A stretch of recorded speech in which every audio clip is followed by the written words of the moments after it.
नमस्कार दोस्तों। हमारी आज की कहानी है सुहागन। काव्या, काव्या, कहाँ हो? आज करवा चौथ पर बड़ी भाभी राधिका ने जब काव्या को आवाज दिया, तब छोटी भाभी उमा ने उन्हें आंखों से इशारा किया और लगभग बुदबुदाते हुए बोली कि अरे, वह तो अभी दुल्हन की तरह सज रही होगी। इस बात पर राधिका ने उमा को टोहका लगाया और दोनों हंस पड़ी। सामने ही गजरा बनाती हुई भव्या ने दोनों भाभीियों की बात सुन ली। समय की नजाकत को देखकर उसने कुछ भी नहीं कहा और सोच लिया कि वह किसी दिन समय निकालकर और काव्या दीदी का मूड देखकर जरूर इस बात को शेयर करेगी। दरअसल काव्या को अभी मायके आए हुए तीसरा महीना हो गया था। इस बीच सतीश उसे लिवाने आना तो दूर, उल्टे तलाक के कागज भी भिजवा चुका था, जिसे अपमान, गुस्से और क्षोभ में काव्या ने साइन करके वापस भेज भी दिया था।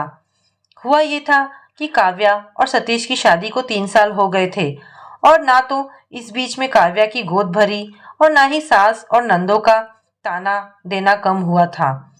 उनके रोज के तानों और किचकिच से घर की शांति भंग सी हो गई थी। काव्या की बड़ी ननद सुनंदा को छोड़कर और कोई भी काव्या को पसंद नहीं करता था। कारण था काव्या का गरीब घर से होना और सुंदर व समझदार होना। सतीश वैसे तो काव्या को बहुत प्यार करता था, पर अपनी माँ और बहनों के सामने उसकी बोलती बंद हो जाती थी। इधर काव्या से रोज रोज के तंज, अपमान और ताने उलाहने बर्दाश्त से बाहर होते जा रहे थे। एक दिन उसने भी पलटकर कह दिया, मैं अभी मां नहीं बनना चाहती, इसलिए मैंने गर्भ निरोधक उपाय अपनाया हुआ है। मैं और सतीश अपने रिश्ते को और बेहतर बनाकर तब बच्चे को लाना चाहते हैं, ताकि उसे प्यार करने वाले और समझदार माता पिता मिले। इसलिए आप लोग बच्चा ना होने का इल्जाम लगाकर मुझे ताने मत दे। काव्या का इतना कहना था कि उसकी सास तो जल भुन गई। छोटी ननद कला तो वैसे ही परकला थी।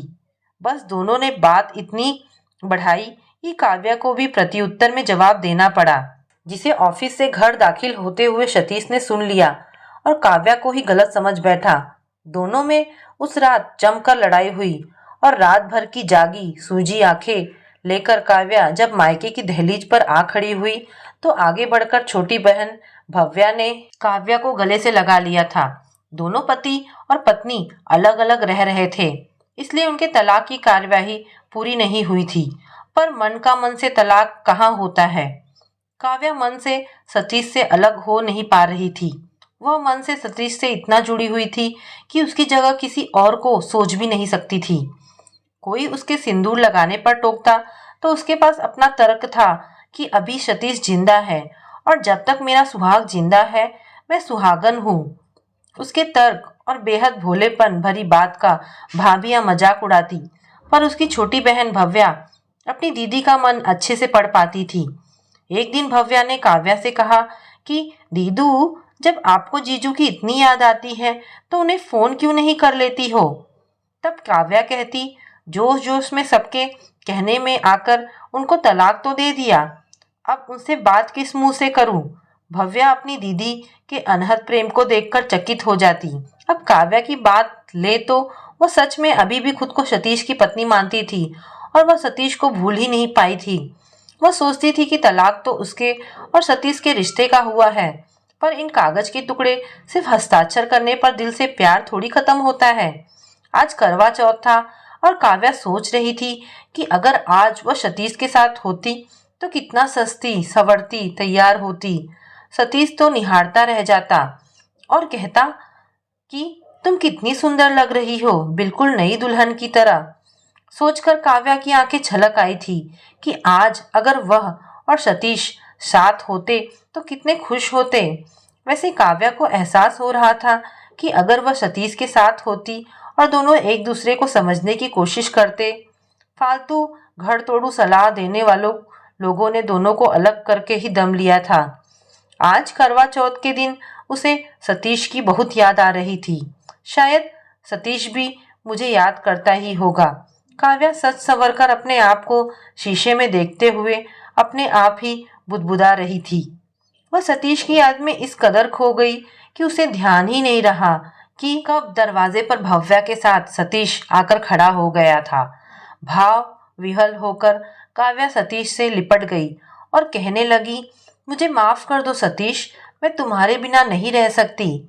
मुझे भी माफ कर दो काव्या, तुम्हारे बिना मेरी जिंदगी अधूरी है। दोनों ने बिना ईगो दिखाए एक दूसरे से अपने मन की हालत बयां कर दी थी। जिस रिश्ते को तलाक के कागज भी नहीं तोड़ पाए, उस रिश्ते की तो बात ही निराली है। सही तो कहती थी काव्या, जब तक सतीश है मेरा सुहाग जिंदा है, मैं सुहागन हूँ। और उस रात गई रात तक सतीश और काव्या आपस में बातें करते रहे। कितने गिले शिकवे थे और कितना सारा प्यार। अब काव्या और सतीश दोनों खुश थे। अगले दिन सतीश काव्या को अपने घर ले गया, उसका घर जहां अब प्यार था और सम्मान भी। तो दोस्तों, ये कहानी आपको कैसी लगी मुझे कमेंट करके अवश्य बताएं। धन्यवाद दोस्तों।